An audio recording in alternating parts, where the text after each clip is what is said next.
It's that time of year. Lost Lands is in less than 2 weeks, so I'm going to tell you 4 things I wish I would have known before I went to my first Lost Lands. I went to my first Lost Lands back in 2019, and I've gone to 3 since then. It is my favorite festival, and I want you to have the best time ever, especially if it's your first time going, so just hear me out on these things I'm about to list.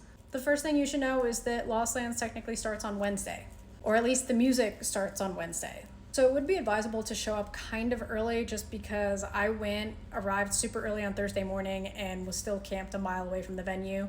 People are going to start arriving on Tuesday.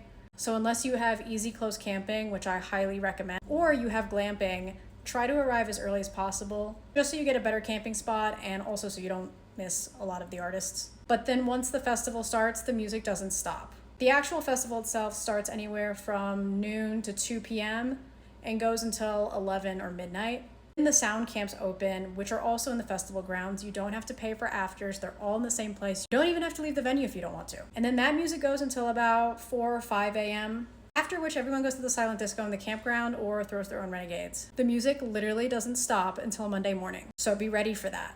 Another advantage to arriving early is the exclusive artist merch. A lot of artists are going to have exclusive merch that you can only get at Lost Lands, and it is going to sell out very fast, so try to get your hands on it if you care to while you can. The 2 biggest tips I have for Lost Lands are bring warm clothes and bring backup earplugs. The weather in Ohio at the end of September fluctuates just unlike anything I've ever seen. Fortunately, if you're in a crowd, it's substantially warmer at night, but when you're going to the sound camps, the crowds aren't as big. So bring warm clothes, put it in a locker, go back to your campsite after, just be ready to be cold.